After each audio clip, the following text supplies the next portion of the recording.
Hey everybody, welcome to an this is very exciting, episode of the Haas Talks Foss, because I have with us the founders of Percona, Peter and Vadim, who are here to celebrate our 40th episode of the Haas Talks Foss. That's what we're all here for, right? Yeah! No, actually we're here to talk about Percona's 15 years. 15 years in the open source space. 15 years we've been around. 15 years Peter and Vadim have been, looking at each other cross-eyed and funny. For 15 years we've been here, and we thought it would be good to get together and talk about, some of the good old days, some of the reasons why Percona exists, why we were, started, and, tell you some of the things you might not be aware of. So, hi, Peter and Vadim. Hi, Matt. Alright. So, what you might not know is, Vadim spent copious amounts of time on camera before we hit record fixing his hair. So, Vadim, we thank you for getting, looking nice and proper. And, of course, Of course. Peter was, I don't really care what I look like, so that's always good. So wonderful to have you both. Yeah, well, I listen to you on the podcast, Matt, and I think many people will do the same. And in that case, it doesn't matter. Well, I'm going to find a really unflattering picture of you for the podcast, screen. Just Okay, just yes, to make go it ahead. so, people will be interested. Like, what the hell is that? I think I have some But, pictures of you wearing some weird But things. only if you listen and not urine, you should know Peter is handsome, so you should. Vadim, just so you know, your bonus isn't necessarily tied to flattery on Peter. I don't know. Like, after 15 years, I thought you might realize that, but maybe you don't. Yes, yeah. Well, I can only imagine now Vadim picking out those things. Peter, you are, what did he say? Some good words about me, right? And mixing that Handsome man. handsome, He's a handsome, man. right? And Handsome putting man. that out of a context, right, with Vadim. There you go. So 16 years ago, you both were writing on the MySQL performance blog, and you had some sort of conversation about, like, let's go start our own company. How did that happen? Well, I worked for MySQL AB at the time, and that is a regional company behind MySQL product before it became owned by evil Oracle, right? But even in MySQL IB, things have been changing, right? When I joined MySQL IB, I think that was a very sort of, let's say, romantic community / customer focused company. Really wanted to build their open source database and change the world. And by the time I was thinking about leaving, it was their venture funded company, which was focused on, well, we want to make sure we make our investors and founders rich, and if you happen to change the world, in that case, it's kind of a good addition, but that is not a first priority. And with that, some of the things that MySQL was doing, I think, was changing, right? Like, I remember, like, specifically, for example, talking to one of MySQL consultants who was talking like, why are you pushing this MySQL cluster NDB everywhere? It doesn't work with those workloads. He says, well, you know what? We have this kind of mandate from our sales team and wherever to sell NDB, and that is what we're going to do, right? And customers be damned, if you will, right? And I found then this thing happened, and there are some other decisions in the company so I would find myself kind of changing my stance maybe from talking about us as we in MySQL IB to really talking about they, because I wanted really to distance that from some business and technical decisions which this company was making, which was really a signal for me internally what that is a time to leave and do something else, all right, and maybe kind of fix in Percona some of those wrongs which I was seeing happening in the MySQL IB at the time.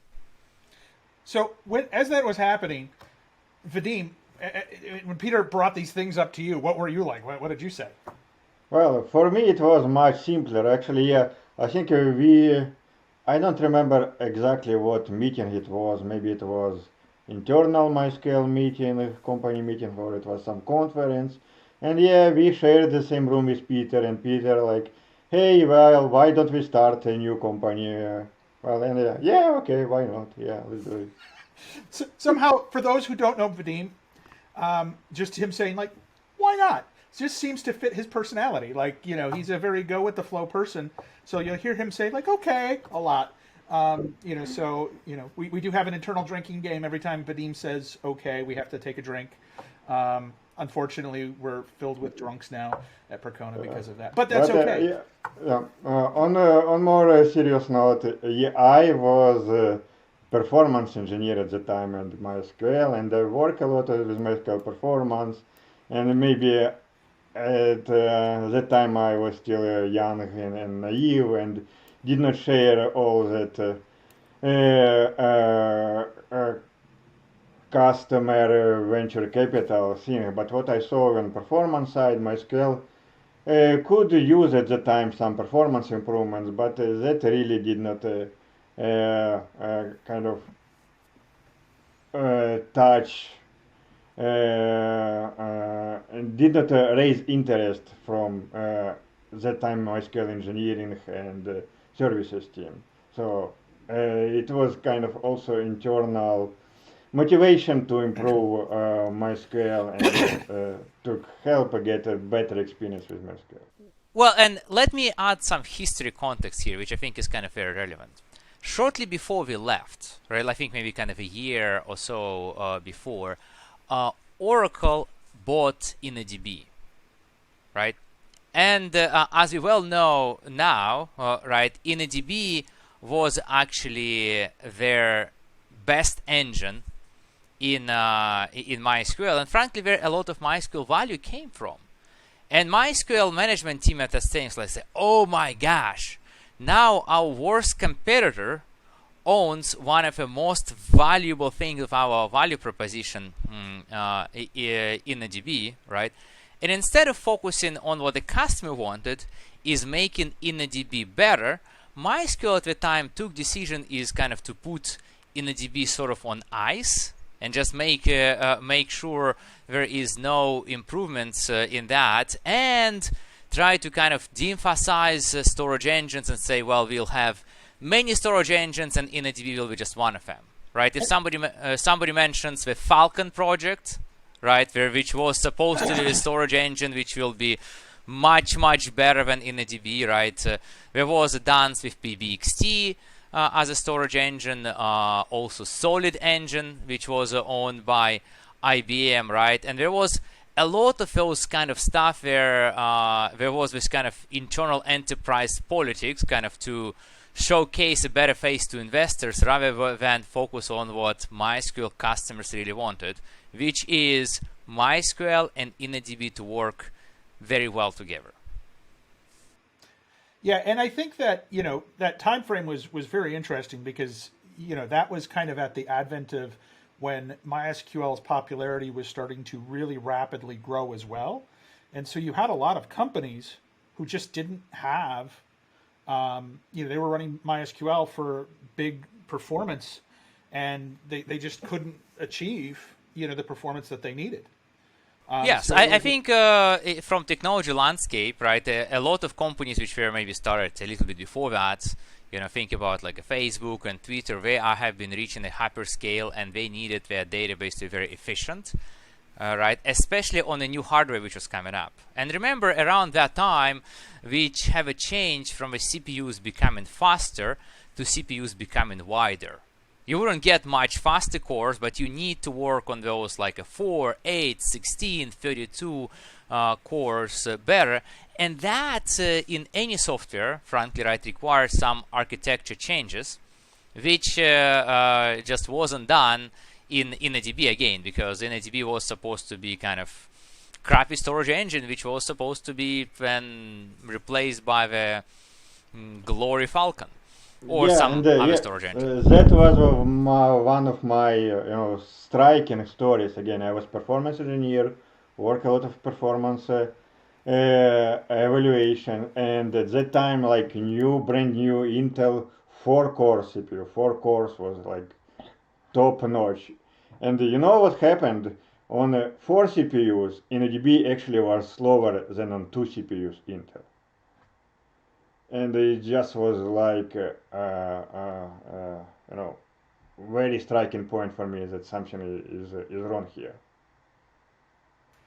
Yeah, so it was a time when there was this opportunity, and MySQL didn't want to address the problems that existed. So you both decided to found this company to kind of fill that gap. But I mean, that's still a scary jump, right? So you're working for a company, you're going to start something new.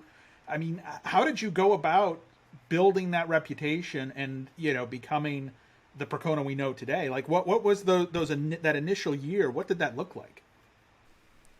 Well, so for me, I think it was very interesting. I think you had this story, right, of two geeky dudes go and try to start a company, and in general, I think there was a lot of a lot of kind of thought from what I later heard, right, from MySQL management team and other people in the industry saying, well, let them kind of play, as many geeks. We don't really understand what it goes into the running the company, all this kind of a hairy stuff, selling things, collecting money from a customer. So they maybe kind of play with that for a couple of years, right, and then go take a job, right? I think that was a lot of their some of reaction what I heard. And to me, it was kind of interesting, right? Because if you think about from Percona origin story to how we do business,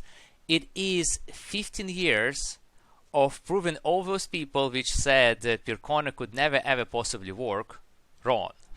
Right now, of course, 15 years, right, and hundreds of staff members later, right, there are less people who can say credibly, right, what we are doing is impossible, right? But there was a lot more of those folks at that time, right?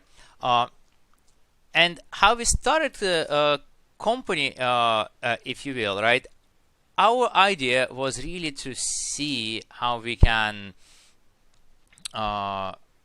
really do things with focusing on the customer and the customer needs, right? As I mentioned, in the MySQL, I thought what a lot of the consulting professional services, right, was really often seen as a kind of glorified salespeople, which have their big allegiance in pushing your product, right, and then maybe on the secondary solving the customer problems. And from my standpoint, I found that is actually very common in the industry, right? MySQL in that case was a norm.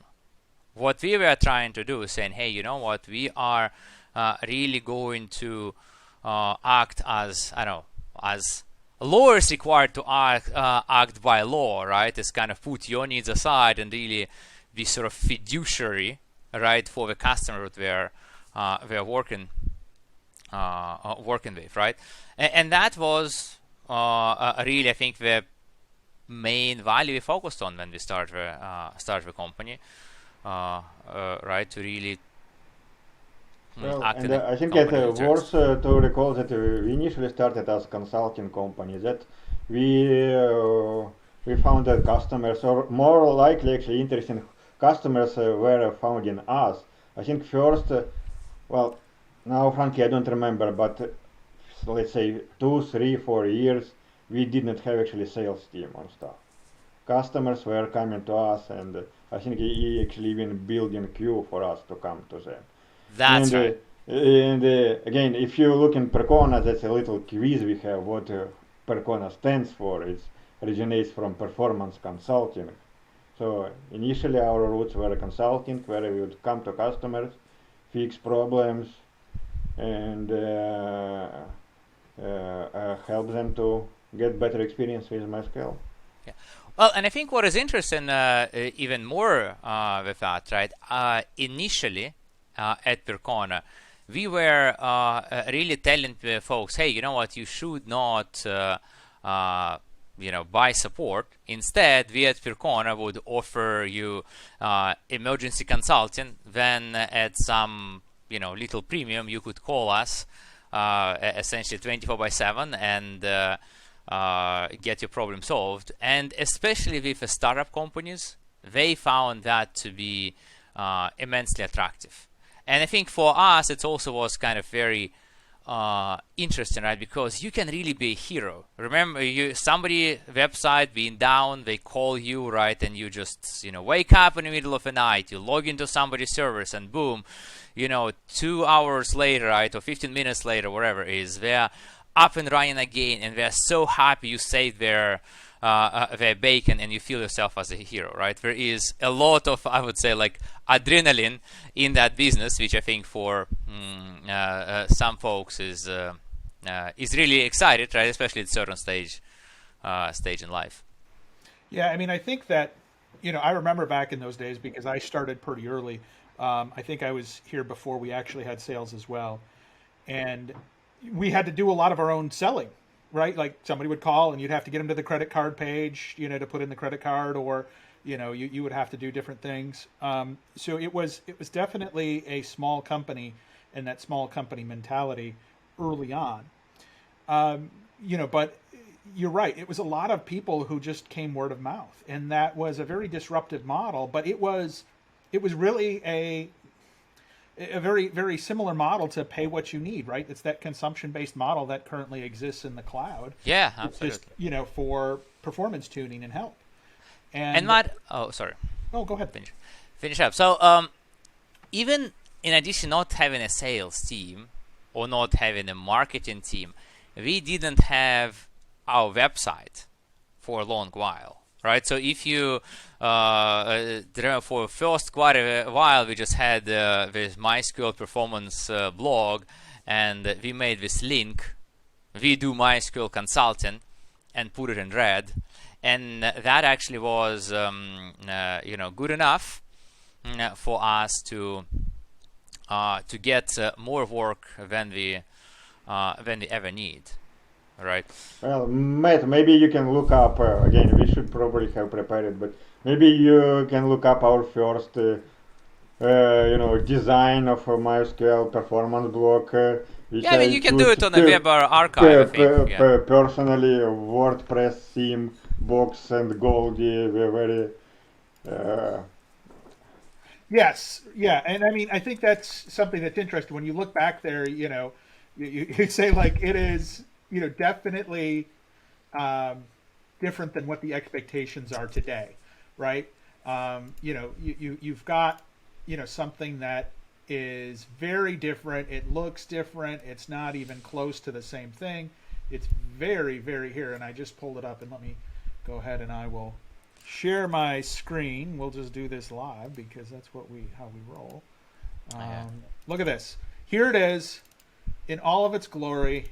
Let us present Percona 1.0. What? Right?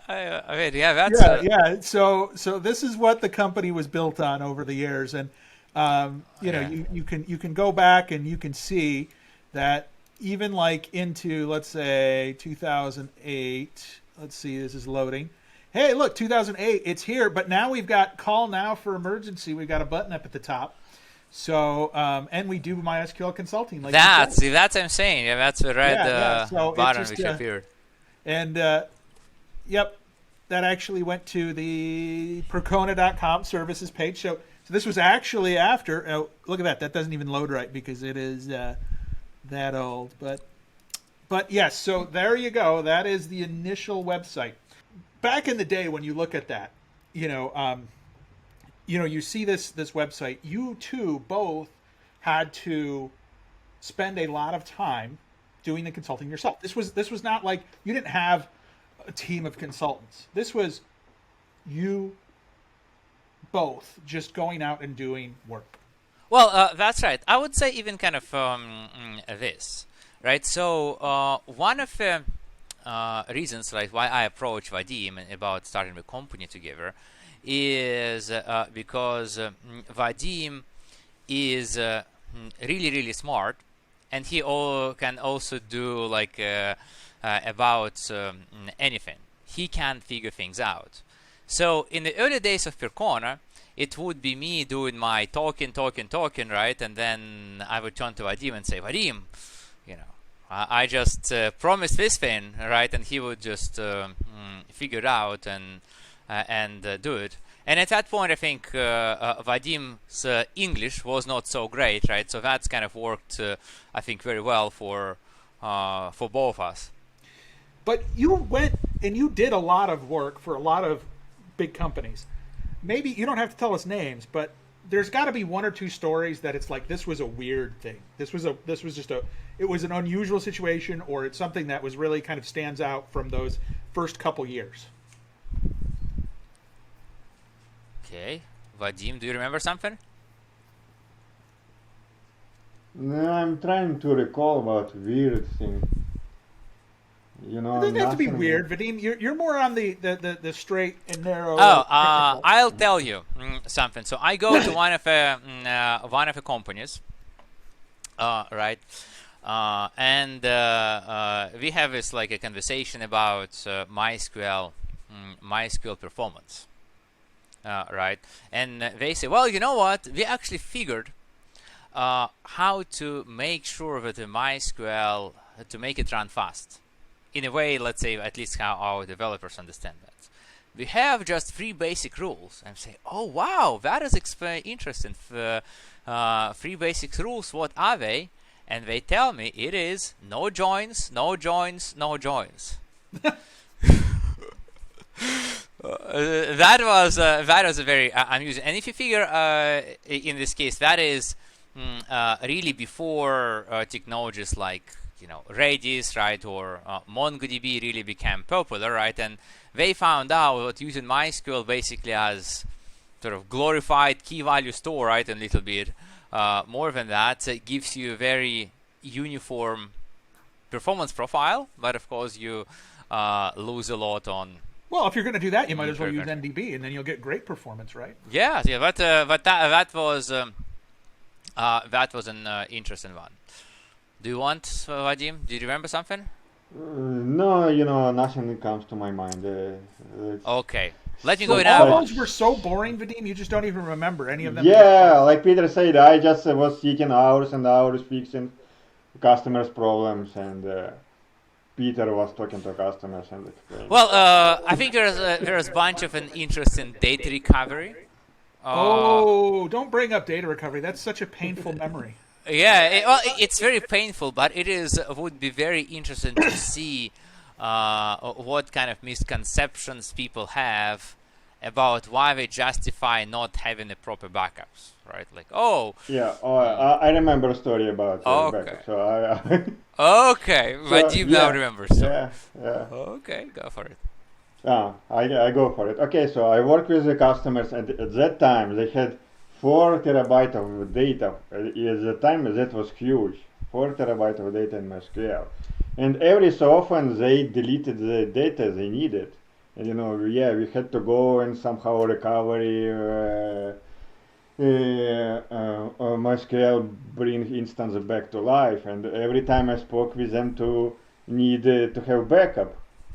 And they were like, wow, but it's 4 terabytes. We cannot afford. That's very expensive. we cannot afford another 4 terabyte to copy, to have another copy of 4 terabytes. We can live only with 1 copy of 4 terabytes of data. And I think eventually they went out of business, but that's. So they would rather take the how you downtime go and if have you you cannot recover afford. it. Yes, yeah. Well, that's a good pricing lesson right there, right? If it's cheaper not to have a backups, then you're probably not pricing your data recovery correctly. Wow.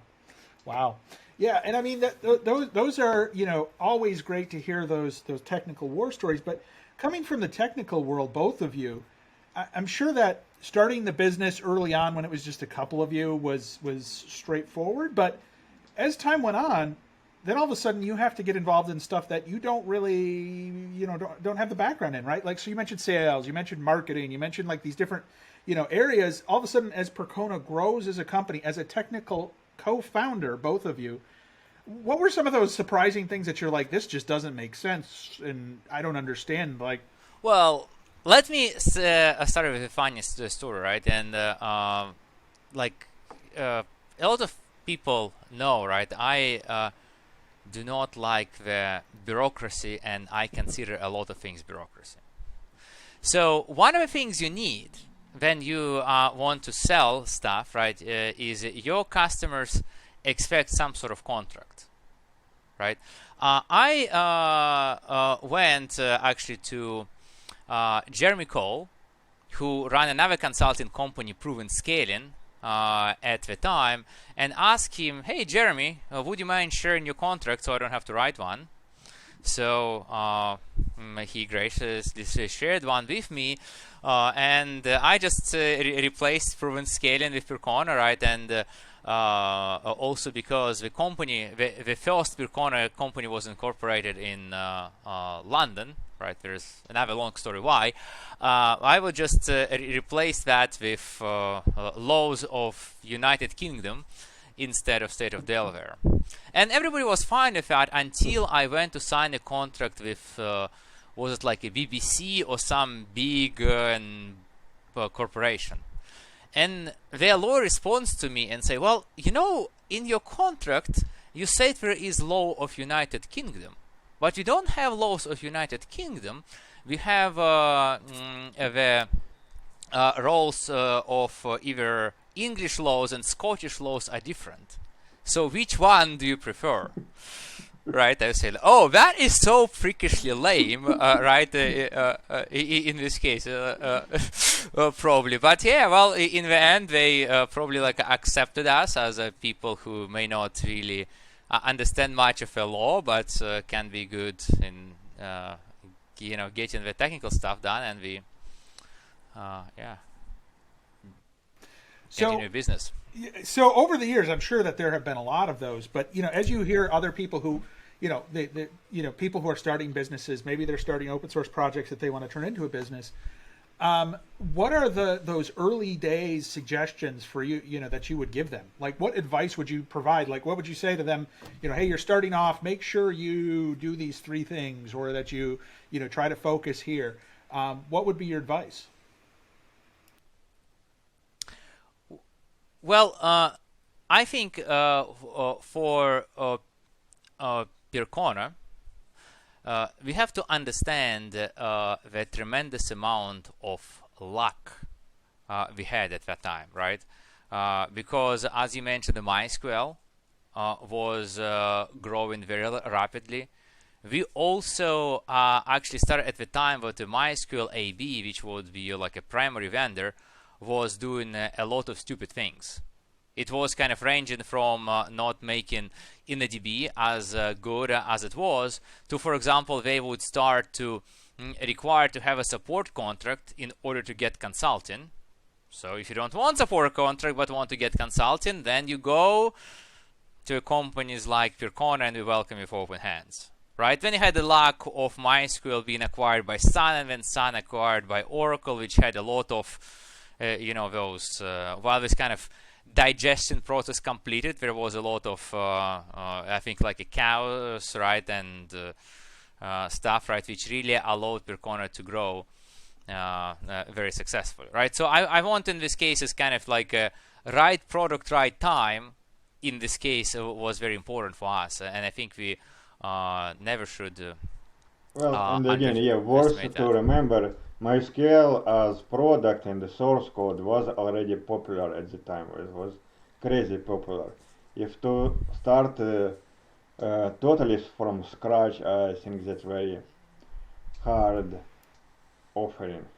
And first, you probably will need to work to make your product popular first. And adoption is the name of the game here. And after that, after you get users, you can look how you can probably make business on that.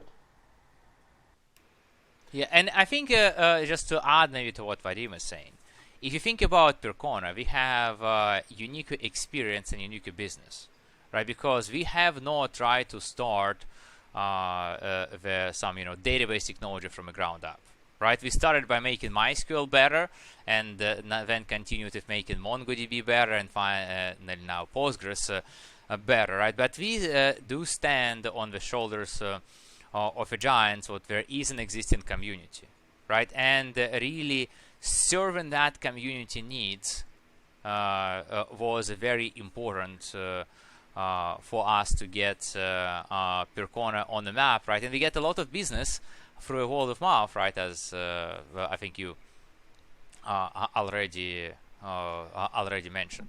Well, you mentioned Mongo and Postgres, so let's go there for a second. At some point, you're known in the MySQL space. You've got this, great reputation for fixing MySQL, and then all of a sudden, let's do Mongo. Talk to us about that. Tell us about that experience and the reasons. Well, if you look from a high-level person, kind of high-level kind of point of view, is we were aware to really help customers what those customers need. And if you look at the time, there is a new generation of developers coming up, which wanted something simpler than relational SQL databases, right? For them, things like MySQL and Postgres were too complicated. They exactly wanted that with no joins, right? And also something which could scale relatively easy, right? Without the manual sharding, right, and so on and so forth, right? And their MongoDB was technology that fit that pretty well. It was also actively marketed to the MySQL community, right? So we thought we would have some customers which would kind of be crossovers, right, for MySQL and MongoDB, right? So that's how we saw the both business opportunity as well from us really to expand our toolbox to be helping customers. Okay, so as you expanded the toolbox and as you started to grow, what sort of challenges did you see kind of pop up and happen? Was there something that was unexpected to you that you thought this would be an easier road than it was? I mean, what did that look like?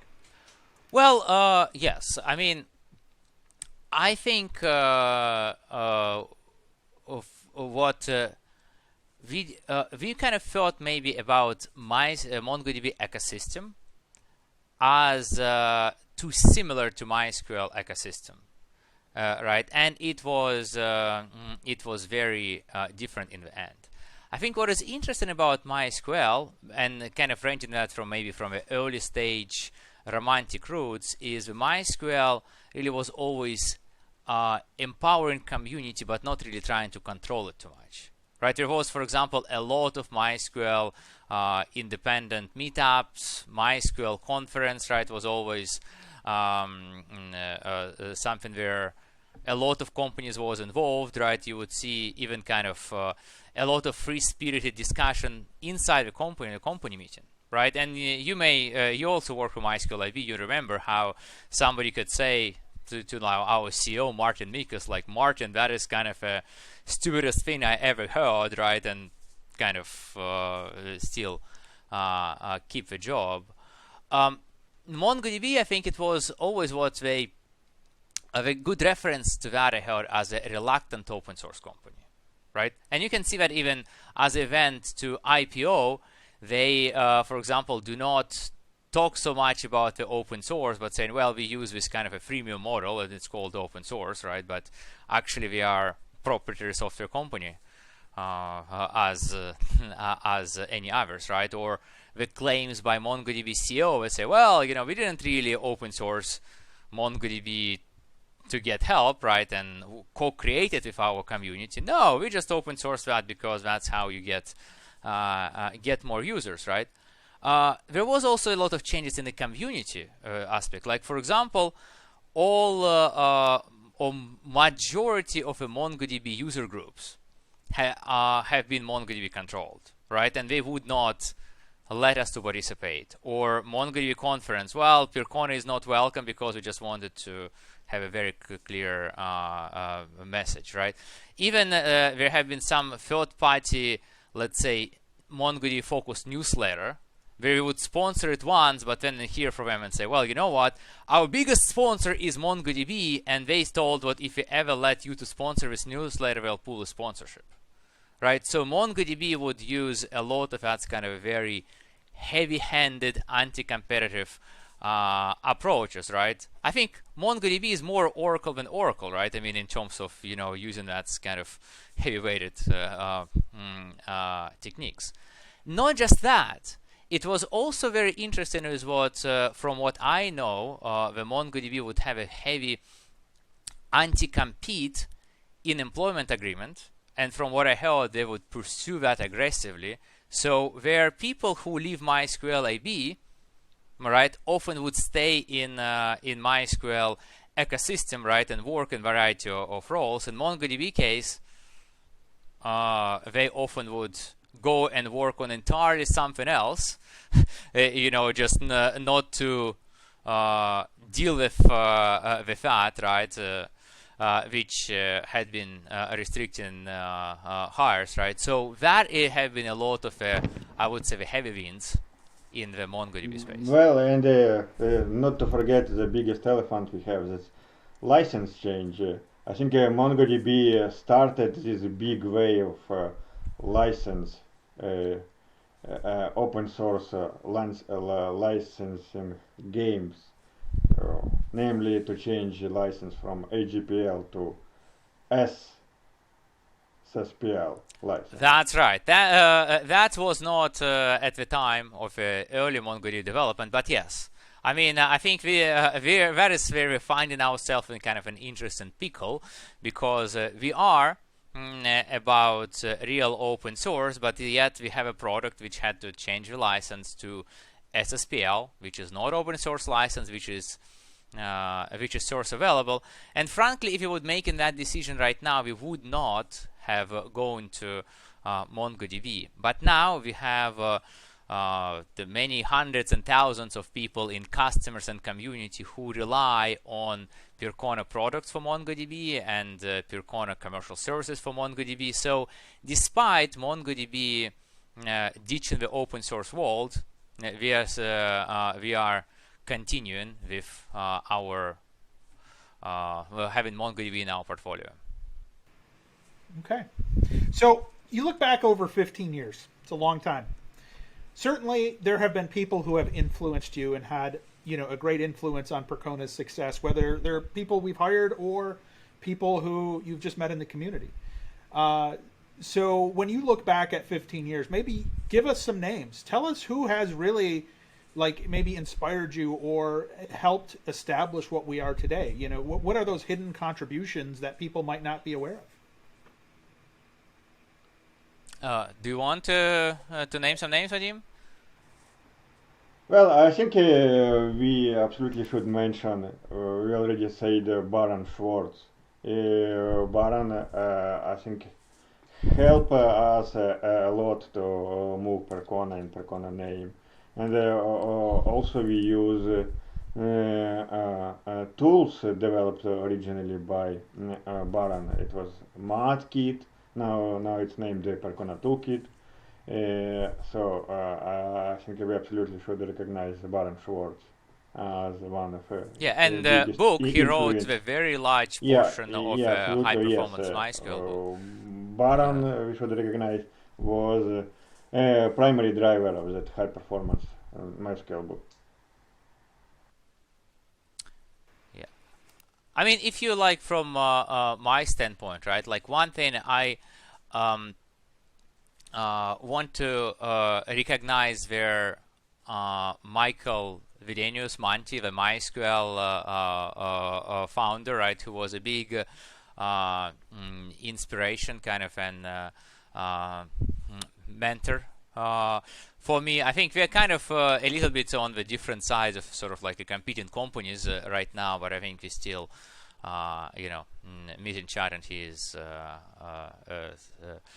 great.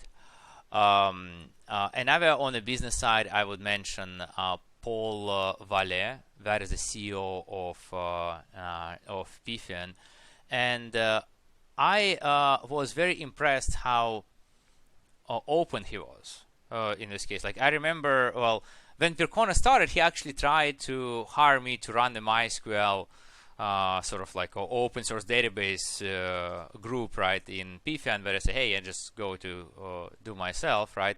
And then he always was very much sharing his business techniques and so on and so forth, even if he competed sometimes, right? I remember on one of the Percona, on maybe like MySQL user conference, we'll sit down and he will just, open up his accounting system and he show his kind of revenue, expenses, right, and how it was trending. I was like, wow, that is, something amazing, right?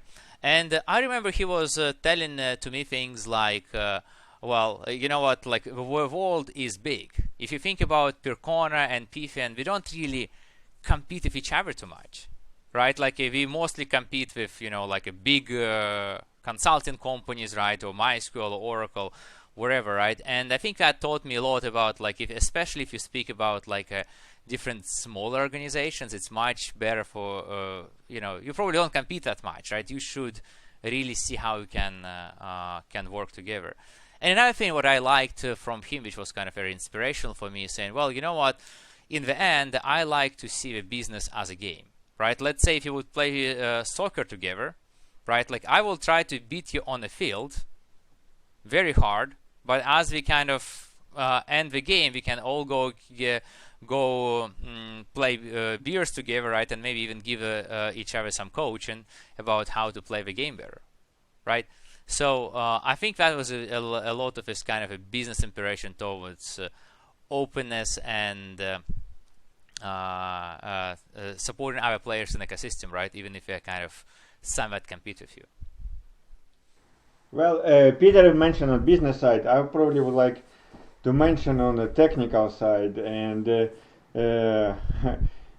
probably not many will recognize this name, but I think his contribution, that's exactly what started Percona server and what exactly put Percona server for MySQL on the performance map. And that's originally were patches, and the engineer is Yasufumi Kinashita. Unfortunately, he is not very active in the community, and again, probably only very few people will recognize his name. But at the time, he hacked a lot of MongoDB code, and we worked with him how to incorporate that code into Percona server.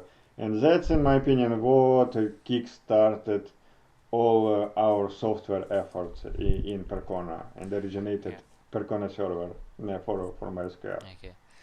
Well, let's. Matt, you muted, Matt. Yeah. Let me then add some other technical name here, right? I think which is good. It's the kind of both technical and business is Mark Callaghan, right? I think he was very helpful for us, both promoting various Percona software, right, as well as kind of giving us some business advice here and there. And I remember then Mark was with Facebook. He would have doing like a keynote for Oracle, right? And he say, "Oh," they'll tell me, "Well, you know what? I dropped the P word," meaning what he would mention Percona in his keynote, right? Which was not really something what folks like Oracle would probably want to mention in the keynote. So that was very Yeah. Yeah, Very nice and you mentioned Yasufumi. I remember Yasufumi quite well because when we would go to Percona meetings, he would be the one who didn't go with us to community events or do like team building because he would be in his room coding, right? Like he would be just like he was just the smartest dude, right? He was just so smart. And I think Mark is also a great one to call out. I mean, there's thousands of other contributors or people who have contributed to Percona. Yeah, absolutely. Yeah, I would hate it to someone to feel left out, but yeah, a lot of people Yeah. contributed to Well, Percona success. and let's mention one more person who is, I think, an internal in this case, right? This is Tom Basil. Tom Basil is a person who was my boss at MySQL, right? In this case, and he was the pretty organized person I knew, right, who can help to rein a little bit more chaos. And I remember one of the meetings we kind of, I think I went to the MySQL developers meeting or was invited. We kept it kind of open at that time. And Tom was out there, and I think I was kind of joking and say, well, Tom, if this MySQL gig doesn't work out, why don't you come and join us, right? It's like you often invite people to come and visit your house, which are never going to make it out there. And then things changed, like both I think for Tom and then for Percona, and maybe a year later he was asking and say, well, Peter, remember you mentioned me you may have a job for me? Right? Weren't you joking? And I told him, no, of course not, even if I totally was. Right? And that's how we hired, Tom Basil. He was COO at Percona and variety of other roles, right? And I think, especially in the early Percona days, he was really fundamental in kind of getting more of that administrative stuff figured out. I love how you say administrative stuff. It's kind of like, ooh, it's kind of like you got gum on your hand or on your shoe, and you're trying to. Yeah. I don't want to do any of that stuff. Yeah, no, I totally don't want it, right? Well, I mean, Tom also remembers, like, I remember, and he would get back to him for so many years. I remember on one of our first meetings, and he was probably one of the only non-engineers Percona, and I'm saying, hey, my dear engineers, and here I welcome Tom Basil, the useless overhead. And he was like, Peter, how can you call me this way? Yes. But then I said, no, Tom. We understand value here. Yeah. So let's leave it with this. This is my last question to both of you. Where does the next 15 years lead Percona and the industry? And Vadim's going to throw up. I see that. Yeah, that's you finishing with such boring question, Matt. But, okay, Peter, you can answer it. Yes, well, let's steal the quote from somebody. What it's hard to make predictions, especially about the future. But I'll do it anyway. Right? Yeah. So I mean, if you look in this case, I think one of the things that you may be getting on, I think it is very interesting question right now, right? What do you see that integration, the kind of situation of open source in the cloud, and some of that kind of I don't know what to call that, but a lot of open source companies kind of now ditching truly open source license if something not so open source to protect the turf, if you will, right? I mean, besides MongoDB, we have like Elastic and Redis and number of others do that, right? I mean, in my opinion, it is hard to predict how the market will split between that proprietary software, what's kind of source available, and true open source. But I believe there is a lot of room, and there's going to be a great market for true open source database, and that is what Percona is really placing our bets on, and what we want to do is to push the boundaries of open source databases. Would we make more money if we would instead do kind of commercial databases? I don't know, but I cannot not care, right? Because there are many ways to make the good money, like people trafficking and on drug trade, right? Which I also do not want to go into. Well, we'll leave it on not going into drug trafficking or people trading, because that is just yes. Always happy to end on that note. Okay. But no, thank you both for stopping by, chatting with us, sharing some stories. We hope that you enjoyed letting people know about a little bit about the history of Percona here. Yeah, thank you, mate. Okay, sounds good. Thank you. Wow, what a great episode that was. We really appreciate you coming and checking it out. We hope that you love open source as much as we do. If you like this video, go ahead and subscribe to us on the YouTube channel. Follow us on Facebook, Twitter, Instagram, and LinkedIn. And of course, tune in to next week's episode. We really appreciate you coming and talking open source with us.